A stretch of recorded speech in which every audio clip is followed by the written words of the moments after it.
आई काय म्हणते, काय चालू आहे आई? भजना कुजनाला जात नाही तू आता, घरीच दिसतं मले. काहून आई आता घरची कामं तुले करायला जिवावर येते काय? का घरची कामं आपटत नाही लवकर, तुला जायला नाही भेटत बाहेर? काय झालं आई? काही नोकरानी गिकरानी ठेवावं लागते काय? हम्म. आली का नाही माझ्या पोराले काळजी? काही नोकरांनी गिकरांनी नाही ठेवा लागत. तुझे लग्न सुरू करून देतो या वर्षी मी. थांब ना. मामा चांगली पोरगी पाहून राहिली तिकडे आणि मी पाहतो चांगली पोरगी. त्या आतोले सांगितलं चांगली पोरगी पाहिलं का त्या गळ्यात बांधून देतो. अरे पण आई, लग्न नाही करायचं आहे सध्या मले. काय बापा त्या एवढ्याला पोरायले दोन दोन लेकर आहे बापा आणि तू म्हणतो मला अजून लग्न नाही करायचं आहे. पागल झाला काय? एवढी वय दिसून पडते नंतर वाली. चल लग्न करून घे. साऱ्या गोष्टी बरोबर आहे, लग्न करून घे. सरे पोट्टे लग्नासाठी तक तक तक तक वाट पाहिजे आणि तू काय तसंच बसला राहते काय? कोणासोबत करू लग्न आई? कोणासोबत करू म्हटलं? कसा पागल आहे रे? तुला म्हटलं ना मी ना त्या आत्याला सांगितलं, त्या मामाला सांगितलं, मी पाहून राहिली. आम्ही सगळे जण त्यासाठी पोरगी पाहून राहिलो. जे पोरगी आवडेल तिच्यासोबत लग्न करजो. काहीतरी मनाची मनकथा काहीतरी विचारत बसतो कोणासोबत करू न काय करू. पण मी काय म्हणतो ताई, जर समजा मला लग्न माया मनानं करायचं असलं तर आई, जर समजा मला एखादी पोरगी आवडत असन तर मी लग्न केलं बा, तर आवडन काय तुले? नाही नाही रे बापा, नाही नाही नाही. तुझ्या मतानं तुम्ही सुना आणू नका माझ्यासाठी. मला माझ्या मतानं पाहू द्या. हो, काही आनंद लागत. मी माझ्या मतानच करतो जे काही करायचं आहे ते. तुमच्या गळ्यात बांधतो. चांगल्या पाहून देतो मी. सुशिक्षित घराण्याच्या चांगल्या पोरी पाहून देतो. काहीच्या काही याला पैसाला फुलं नको लावू. सांगून राहिली. आता करशील उदा उदा उदा उदा हे आवडते ते आवडते. फालतूचा आगाऊचा धंदा करायचा नाही रे भाऊ. आपल्याला पटत नाही. सांगून राहिली पहिलेच. पण जर समजा तू ना आणली आणि मला आवडली नाही तर मग काय कामाची मायावाला, सांग बरं? हे पाय रे भाऊ, माया पुढे तुम्ही आहे काय? नाही माया पुढे आहे का तुम्ही? सांगून द्या आता. सांगून द्या. मी पोरग म्हणून तुले मोकट सोडून देतो. काय आहे तुझ्या हिश्शाचं तुला देऊन देतो. पट्टे काय? नाही पण जर समजा आम्हाला आमच्या मनानं लग्न करायचं असेल, आम्हाला कोणती पोरगी आवडत असेल, तर मग त्याचं काय बा? त्याला ठुकरावून तुला आणलेल्या पोरीसोबत लग्न करायचं असं ते म्हणणं आहे. वा आई, वा वा, म्हणजे ज्याच्यावर जे आपण प्रेम करतो त्याला घरात ना आणता आपण अजून कोणाला घरात आणू आहे ना? म्हणजे मग ज्याच्यावर प्रेम आहे तो गेला आणि नवीन व्यक्तीवर एकदम प्रेम करा, असं कसं आहे? लाखातली काय करोडातली एक गोष्ट. तुला कोणती पोरगी आवडते आणि कोणती पोरगी तुला घरी आणायची आहे सांग बरं. मले कला काय? ले कल्लानी करायचं आहे आता. हाय एक पोरगी माया, म्हणजे अशी वळखीचीच आपल्याच खानदानीतली. तर मला ती आवडत होती, मला तिलाच घरी आणायचं होतं म्हणून वय. साजरे आहे का? आहे एका नवऱ्याच्या आणि दोन नवऱ्याच्या. तीन लेकराच्या आणि सारे लग्न झालेल्या बायका घरात घेऊन येशील नाही तर पाहिजो. हे आहे पोरगी न ते आहे पोरगी चांगली आहे न असं आहे न तसं आहे. घेशील पायावर गोठा पाडून. सांगून राहिली बापा. पायावर गोठा पाडायच्या आधीच सांगून राहिली. लक्षात ठेव जो. हे बघ आई, तू लय लय गोष्टीचा विचार करतो. तुले पोरगी नाही आहे, लक्षात ठेव आई. अजून एक, तुले पोरगी हाय नाही आणि ज्याले पोरगी हाय त्याले माहित आहे का पोरगी कशी असते. तुले पोरगी हाय नाही म्हणून तुले पोरीची समज हाय नाही सांगून राहिलो. एकदम एवढ्या भार केल्यानं होत नसते आई. आपण जर म्हटलं हे कसं आहे असं तसं काय रंगारंगाची तुझ्या बोलणं त्यापाशी ठेव म्हणा, पण माणूस पाहा लागते. त्याचे कर्तृत्व, त्याचे गुण, त्याच्या जीवनात आतापर्यंत काय घडलं, आ गुण कर्तृत्व हे ठीक आहे, पण त्याच्या जीवनात आतापर्यंत काय घडलं ते नाही बघता. आपण जर समोरच्या पद्धतीने नवीन सुरुवात केली तर मग तो व्यक्ती कसाही असो सुधरते आणि असं कोण त्याच्या अंगाला लागला नाही राहत. काय राजा पोरगी नाही आहे म्हणतो. माझ्या बहिणीच्या पोरी मोठ्या वयपर्यंत मी ना मांडीवर खेळवल्या आणि तू मला सांगून राहिला पोरगी आहे नाही असं नाही तसं नाही. मला लोक सांगू म्हटलं. हो मला लोक सांगू. शेवटी झाल्या तर बहिणीच्याच ना, पोटचं लेकरू पाहिजे. पोटचं लेकरू पाहिजे, मग समजलं असतं तुले. तुला आवडते कोण रे? कोण आवडते तुले? सांग ना मला. कोण आवडते? मी तिला हाव म्हणतो का नाही म्हणतो? कोणाची पोरगी वय कशी आहे काय आहे सगळ्या गोष्टी सांगतो सही मले. मग मला जर आवडली तर मी तिला घरात घेईन. ती पोरगी होय कोण ते तर सांग. आई पण तू ह्या गोष्टीसाठी मान्य करशील काय नाही हे मला सांग पहिले. हे पाय, गरीबाची पोरगी मले पटत नाही. ते तुझ्या किती काही जुनं प्रेम असो का नवीन असो मला त्याचं काही घेणं नाही. आपण श्रीमंत आहे. आपण खूप श्रीमंत आहे. तर आपण श्रीमंताचीच मुलगी पाहून चांगला असा हुंडा घेऊन तिला आपल्या घरी आणू. फुकटच कोणाला उचलायचं आपल्या घरी आणायचं नाही तर खाऊ घालायचं. हे आपल्याला भानगड जमत नाही. सांगून राहिली मी. चांगल्या श्रीमंताची पोरगी पाहायची तिला घरात आणायचं. लक्षात ठेव. अरे बाबाच्या माय बिन, म्हणजे श्रीमंत असन तरच तू तिला घरात घेशील, नाही तर नाही घेशील. नाही नाही बिलकुल नाही. माय बिन आपतच आली, काय करावं आता? हुंडा किती दिवसाचा हा कायदा बंद झालाय आणि तू हुंड्यासाठी मरून राहील ना. आपण एवढे श्रीमंत आहे, ते एवढे पैसे संग येऊन पडले राहते आपल्याजवळ, त्याचं काय करायचं? आणि तिनं आणलेल्या पैशाचं काय करायचं? सर्व गोष्टीला आपण सुखी आहे. काय करायचं? तुला अंबानी बनायचं आहे काय? जाणारे चबरू नको ना. चांगली पोरगी करून देतो तुला श्रीमंताच्या घरची. पाहिले सासरी देखणी सगळ्या गोष्टी बरोबर राहन. तू एवढं काही टेन्शन घेऊ नको. आणि पैसा लागता रे तिला बरोबर ठेवा लागेल ना. कशी आपली बराबरी तिच्या मायबापाकडून झाली पाहिजे ना. नाही तर आपण त्याची बराबरी करून ती आपली बरोबरीच नाही करू शकणार तर मग सांग काही कामाचं नाही आहे ते, तू एवढं लक्ष नको देऊ. आणि ते जर पोरगी गरीब असेल तर मी तुला आताच सांगतो, त्या पोरीला तू नाही म्हण, त्याच्यापासून रिश्ता तोडून टाक आणि इकडे रिश्ता पाहिले जाऊ आपण, मी लवकर लग्न करून देतो त्याला. काय बिन बेकार काम आहे. तर आपलं तिकडलं तर गरीबच आहे बाबा. काय आणि त्यात लग्न झालंय म्हणते, माई माई तर ऐकूनच नाही राहिली. साधी गोष्ट केली तिनं कानावर नाही घेतली. काय करावं गड्या. रे का बरं ते इतकी सॅड सॅड दिसत आहे, काय झालं ग, बोल ना काय झालं. अगं काही नाही ग, सॅड म्हणजे अशीच सॅड आहे मी माझ्या पर्सनल लाईफशी नाही का. आता प्रत्येकाची पर्सनल लाईफ असते ना, तर माझी पण एक पर्सनल लाईफ आहे आणि त्या लाईफ मध्ये आता माझ्यासोबत काय होते काय नाही, बस हा शेवटचा टप्पा उरला आहे ग. नंतर मग काही दिवस नाही राहिला, गेल्या काही दिवस राहिले त्या आठवणी असं असंच होऊन जाणार काहीतरी. अरे ताई असं काय होणार आहे, काय आहे तुझी पर्सनल लाईफ, आम्हाला शेअर कर. जर तुझं दुःख तू आम्हाला थोडं शेअर केलं तर तुझं दुःख थोडं हलकं होते, म्हणून मी सांगत आहे तुला. ए नको ग, राहू दे, कशाला माझ्या पर्सनल लाईफ मध्ये इंटरफेअर करता. राहू द्या, बघते मी माझं. कसं आहे ना, कोणत्या कोणत्या गोष्टी असं असते की मी नाही सांगू शकत, आणि ज्या गोष्टी सांगायच्या त्या मी आधीच सांगून देतो. तर त्यामुळे नाही का, एक्स वाय झेड तुम्ही समजू शकता काय असेल माझी पर्सनल लाईफ. तर आणि जर मी असं सांगितलं ना सर्वांना, तर ते लिटरली असेच म्हणणार की ही मुलगी आधीपासूनच खराब होती, ह्या मुलीत काही ढंग नव्हता वगैरे वगैरे नाही का. मग त्याच्यापेक्षा कशाला राहू द्या. ही सर्व गोष्ट बरोबर आहे दीदी, तुझी सगळी गोष्ट बरोबर आहे. पण तू आम्हाला अशी नदीत नदीत नेलं, तू ना आम्हाला नदीच्या काठावर, पण नदीत नेऊन राहिली अशासारखी. तू डुबकही मारून तू वापस येऊन राहिली, पण अंदर काय आहे ते आम्हाला सांगून नाही राहिली. तर तू मला सांग, नदीवर गेल्यावर आमचं नदीत म्हणजे आमचं मन तैरासाठी लय उत्सुकता येऊन राहिली आम्हाला तैराची. जर आम्हाला तैरायला जर भेटलं नाही, तर तू मला सांग आम्हाला अशी आस नाही लागून जात का बा, एक्झॅक्टली गोष्ट कोणती आहे. म्हणून ताई तू आम्हाला नदीवर नेलं तू ना, तू आता नदीतही आम्हाला सोबत नाही. एक्झॅक्टली काय पाणी आहे, कसं आहे, काय अंदर आहे, हे सगळं तू आम्हाला दाखव. त्याच्याशिवाय आम्हाला म्हणजे अशी बरोबर वाटणार नाही. काय गोष्ट आहे काय गोष्ट आहे असंच वाटणार आम्हाला. हाय ना कोमल ताई. हो बेटा पिंकी, अगदी बरोबर आहे ताई, पिंकीचं बरोबर आहे. तू आता आम्हाला गोष्ट थोडीफार सांगितली, तू आम्हाला जेव्हापर्यंत पूर्ण गोष्ट सांगशील नाही ना, तेव्हापर्यंत आम्हाला चैन नाही मिळेल ग ताई. म्हणून तुला सांगत आहे की मला सांग ना काय झालं काय नाही तर प्लीज. गोष्ट अशी आहे कोमल, ती गोष्ट तुला पण नाही पटणार, म्हणून नाही का मी थोडीशी हिचकिचावत आहे सांगायला. आणि कसं आहे ना, ते गोष्ट सांगितल्यावर तुम्ही माझ्यासोबत राहाल नाही राहाल, आणि कसं आहे तो आपला आपसी मामला असते ना, कोणाला पटते कोणाला नाही पटत. तर त्यामुळे कसं आहे ना, ते गोष्ट तुम्हाला नाही सांगितलं तेच फार चांगलं. तर आता मैत्रिणी म्हणून तुम्हाला ते गोष्ट शेअर केली मी, पण माझं चुकलं, मी नव्हतं सांगायला पाहिजे तुम्हाला.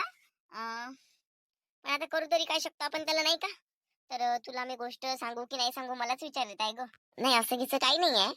आता प्रत्येकाचा स्वभाव असते, ज्याला जसं पटते तो तसा करते. आणि राहिली गोष्ट सोबत राहायची, तर माणसाचा स्वभाव चांगला पाहिजे. त्याची गुण जरी वाईट असले तर आपण त्याचे गुण वाईट न घेता चांगले गुण जर त्याचे घेतले, तर आपण आपल्या वाईट व्यक्तीच्या संगती बरोबर आपण त्याची संगत पण सुधारू शकतो, आणि त्याच्यासोबत राहून आपण पण सुधरू शकतो, त्याला पण सुधरवू शकतो. असं काही नाही का तो बिघडलाय म्हणून आपणही बिघडवू. ते आपल्यावर आहे, त्याचे गुण नाही घेणं आपल्या अंगावर असते. हो रे बाळा, तशी तू खूप समजदार आहे ग कोमल, तशी तू खूप समजदार आहे. पण आता एवढं काही मी तुम्हाला सांगितल्यावर तुम्हाला म्हणजे काही अशी शंका म्हणजे असा काहीतरी इमॅजिन केलं असेल तुम्ही की कोणती गोष्ट असेल गड्या, ते तर गोष्ट नाही. तर लिटरली तेच गोष्ट आहे. तुमच्या मनात जे चाललंय ते. आमच्या मनात खरं सांगू काय दीदी, आमच्या मनात असं वाटतं की तुला कोणीतरी बॉयवाला फ्रेंड आहे आणि त्याच्यासोबत तुला लग्न करायचं आहे. पण तू आता सुधारली, त्याच्या घरचे हो म्हणते नाही म्हणते, आणि दुसरी मेन गोष्ट म्हणजे तुझं आधी लग्न झालेलं आहे म्हणून त्याच्या घरचे हो म्हणते नाही म्हणते, आणि तुझ्या घरचे तुझं लग्न करून देते. उद्या सोयरा येऊन राहिला पाल चांगला, तो जर पसंत आलं तुझं लग्न तुझ्याच सोबत करून देईन, म्हणून ते मनाचं खालवर खालवर करत आहे. अशातली काहीतरी गोष्ट आहे. पण एक्झॅक्टली त्या सांगण्यावरून ते सगळं मी ओळखून घेतलं, तेवढी मी हुशार आहे, शाळेत जात असतो. पण एक्झॅक्टली तो मुलगा आहे कोण ते पण आम्हाला समजणं महत्वाचं आहे. तर तुला जर म्हणजे सांगायचं असेल तर सांग, नाही तर मग तुझी इच्छा. Oh my god Pinky, literally यार किती जिनियस आहे ग तू. तू ना म्हणजे माझ्या मनातलीच गोष्ट, बापरे खरंच मी अशीच सेम अशीच सांगणार होती, आणि मी अशीच म्हणणार होती की तो मुलगा कोण आहे ते सध्या तरी मी तुम्हाला सांगत नाही. बापरे पिंकी, खरंच ना, काय बाई तू माझ्या एक्सप्रेशन वरून बघितलं आणि समजून घेतलं. वा रे वाह कोमल, बघ ना पिंकी किती हुशार आहे ग. बघत आहे एक्सप्रेशन वरून तुझ्या, मला पण कळलं, पण आम्हाला एक्झॅक्टली जाणून घ्यायचं होतं तो मुलगा आहे कोण. तो मुलगा आहे कोण, तू त्याच्या सोबत खुश राहू शकते नाही राहू शकत, तुमचं रिलेशन कधीपासूनचं आहे, काय आहे कसं आहे, सगळ्या गोष्टी हे समजल्यावर तुला आम्ही कळवू ना की तुझा फैसला राईट आहे की रॉंग आहे. तर हो कोमल बरोबर आहे तुमचं. ते व्यक्ती कुठचीच नाही आहे, ते व्यक्ती म्हणजे ते व्यक्ती आहे बाहेरगावची आहे, जवळचंच गाव आहे. आणि घरची खूप श्रीमंत आहे. माझ्या लेवलला कुठेच नाही बसत ते. आणि त्यात माझं पहिलं लग्न झालेलं आहे आणि समोरचा व्यक्ती कुवारा आहे. तर म्हणून थोडीशी आफत येत आहे की त्याच्या घरच्यांनी होकार दिला की मी माझ्या घरचा होकार घेतो. पण महत्वाचं त्याच्या घरचा आहे ना. आणि मी जर घरी विचारलं, माझ्याही पूर्ण गावात बदर करेल आणि माझ्या नावाचं बेकार डंका करेल. म्हणून त्याच्या घरच्यांनी जर हा म्हटलं तर मी माझ्या घरी हट्ट करू शकते.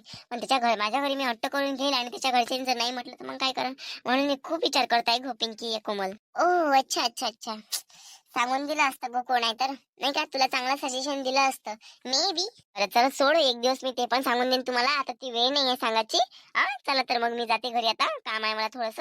उद्या पाहुणे वगैरे येत आहे तर माझ्या घरी यायचं, मला थोडी साडीची हेल्प वगैरे करायला आणि मेकअप वगैरे करून द्यायला. पिंकी तुझी शाळा सकाळचीच राहते तर 11 वाजतापासून तर 5 वाजेपर्यंत तू माझ्या घराला येऊन जाल तुम्ही सगळेजण. उद्या पाहुणे बघायला येत आहे, उद्या मस्त आपण मज्जा करू. या उद्या जरूर जरूर. ही लफडच करणार आहे, हे लग्न करणार नाही आहे. हिच्या संगती गुणावरूनच दिसून पडून राहिलं. संगती गुणावरून नाही, हिच्यासोबत आपण राहतो म्हणून हिचे गुण आपल्याला माहित पडून राहिले. आता जाऊ दे म्हणा, काय होते काय नाही माहित पडते. असं बाबा, ज्याचं बाप त्याच्यापाशी नाही काय. आपण तर चांगलं आहे, आपल्याला अशी कामं करायची नाही. पण प्रेम करणं काही वाईट गोष्ट नाही आहे ताई.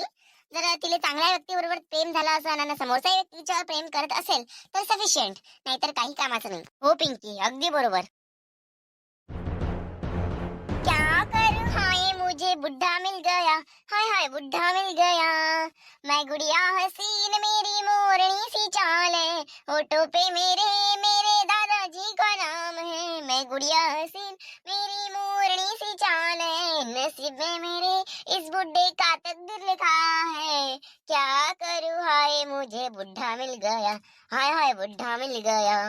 मैं गुड़िया देखनी सूरत मेरी भोली भाली है। काऊन वा काजल, काय झालं बापा? काऊन ती लाईफ बेकार आहे का बापा? बुड्ढा भेटला म्हणतो एवढा साजरा त्या नवरा, बुड्ढा भेटला ना, असा भेटला तसा भेटला, काय बडबडून राहिली बाबा एकटीच्या एकटी. काऊन काय झालं हो तुले बाबा? काही दवरा गिवरा पडला का काय? व दम घे बोलताना जरा दम घे. माय पाटलीन बाई कुकडच्या कुकडे बापा, दम घेत जा ना. एखाद दिवशी दम नाही घेशील ना तशीच मरून जाशील बापा. नाही तर काय बापा पाटलीन बाई, व कुठं निघाली होती तू? कुठं नाही व काजल, मला का नाही बिचारी जरा काम होतं त्यासोबत. पाय ना, आपल्या समाजात चांगली पोरगी असून एखादी तर श्रीमंत घराण्यातली आहे का त्या लक्षात? असून तर त्या लक्षात माझ्या पोरासाठी पाहिजे. त्या पोरासाठी काय पोरगी पा लागते माय? ते पोरगच घरी पोरगी आणते पाहिजे. तू लव्ह मॅरेज करते ते पोरग, तुला मी लय वेळा सांगू पण तू ऐकतं काय? आमचं नाही ऐकत. ते पोरगी कोण वय काय वय सगळं तुला सांगितलं असतं तेव्हा. पण आता जाऊ दे, झाली गोष्ट पार पडली. आता काही थाय पोरीचं लग्न होते आणि त्या पोरग आता कोणाला आणते कोणाला नाही तेवढं काही मला माहित नाही बाबा. माय कोणती होती हो पोरगी? कोणती पोरगी होती? सॉरी, मी ते तुला नाही सांगू शकत. होती एक पोरगी आता, नाही का, एक पोरगी होती आता. पण कसं आहे ना, कशाला तुला मी सांगून नर्वस करू.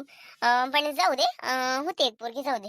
पण एक काम करते का, मला एकच लेकरू आहे आणि माझं घरदार काही एवढं विशेष नाही आणि मी एवढी देखणी आहे, ब्युटिफुल आहे. तर मला सून म्हणून तू स्वीकार करशील का ग? माय लग्न झालेली, बरं. तू जर मला 1 करोड रुपये हुंडा देशील तर मी तुला आत्ता स्वीकार करतो. जर तू मला 1 करोड रुपया देशील तर. अव एखादी साजरी पाहिली ना कुवारी, ते 1 करोड फेकून नाही मारत. हे सर्व बंद झालं म्हटलं आता. काय म्हणते त्याला, हुंडा प्रतिबंध कायदा झालाय. हुंड्याच्याच मागं धावून राहिली काय? पोरगी देते हेच लय मन. आजकालच्या जमान्यात पोरगी भेटणं किती मुश्किल होऊन राहिली. तू चवणे करू राहिली, चवण्यावानाचे. हे पाय हो बाई, ज्याच्या घरी काही नाही आहे त्याला पोरीची आपत आहे. आमच्या घरी सर्व आहे, आम्हाला सर्व गोष्टीनं बरोबरच पोरगी पाहिजे आणि आमची बराबरी करण असं आम्हाला घराणं पाहिजे. म्हणून सांगून राहिली, ते लग्न झालंय चालेपणा काही करू नको. काहीच्या काही कुकडचे कुकडे. बरं झालं लेकर हाताखालचे आहे, हाताखालचे लेकर आहे ते वाले, म्हणून बरं झालं. नाही तर एखादी आणली असती ना अशीच तर तू बी काही करू शकली नसती. तू बी काही करू शकली असाले. सगळेजण ऐकते म्हणून एवढा रुबाब नाही करून घ्या लागत. आणि एवढा पैशाचा घमंड नको करू बरं. घमंड पार निघत असते सांगून राहिली मी. आता मायासारखीच असतं घमंड निघते, पण मी बेशरमकीचं झाड माझ्या तोंडावर उघडलाय. तर तू मायासोबत माझी बराबरी करू नको. कारण की माया गुण घेशील तर तू वाईट होऊन जाशील. म्हणून तू त्या जागेवर बरोबर आहेस. पैसा इथं सगळ्या गोष्टी त्याच्यावर बरोबर आहे, पण त्याचा तू बरोबर इस्तेमाल कर. पाय हो बाई, मी चांगली पोरगी पाहतो, देखणी पोरगी पाहतो, श्रीमंत असून ते बी पाहतो. आणि मला पैसा पाहिजे म्हणजे पाहिजे. मी सांगतो ना, तुला पोरगी नाही भेटत, पैसाही नाही भेटत, नाही त्या पोराचं लग्नही नाही होत, तुला सूनही नाही भेटत. सांगून राहिली मी. पैशाच्या मागे धावू नको, पोरीच्या मागे धाव. पाहून घेईन मी, पाहूनच घेईन ना, तुला दाखवून मी कोणती पोरगी मा पोराला भेटली म्हणून. 100 एकर वावर आमच्या घरी आहे म्हटलं. काय म्हणते 100 एकर? त्याचे लेकर खाऊन जरी बसले ना, त्याचे लेकर जरी बसून खाल्ला ना घरी तर सरत नाही म्हटलं, सरत नाही. एवढं आमच्याजवळ धन आहे म्हटलं. मग आणि एवढं धन म्हणजे लक्ष्मीच्या वाट्यातली वय, मी लक्ष्मीच्या वाट्यातली असाले. म्हणून सांगून राहिली लक्ष्मीसारखा स्वभाव ठेवशील, लक्ष्मीसारखा स्वभाव ठेवशील तर तू हातातून असा पैसा सांडवशील. सांगून राहिली मी, हातातून असा पैसा सांडवशील. नाहीतर मग बाई ही भिकाऱ्यापेक्षा बेकार लत होते, ज्याचा एवढा पारा चढला आहे ते पैशाचा, त्याचा पार पाळा खाली उतरून जाते. म्हणून सांगून राहिली पैशाचा घमंड दाखवू नको. पाहून घेईन हो मी मायावाला, पाहून घेईन. ऑब्विसली तू तेच पाहिजे ना. आम्ही काय बाबा झालो का एकदम वयच्या पोरगी पाली हिंडाव नाही निघाली सुधी तर यावं आमच्या अंगावर. हिनच करून दिली, हिनच गॅरंटी घेतली होती. पाच बसतूस नाही काय.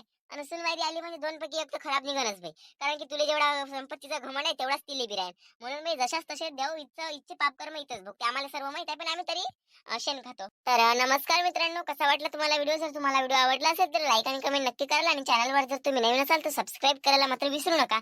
चला तर भेटूया आपण उद्याच्या भागामध्ये. नमस्कार.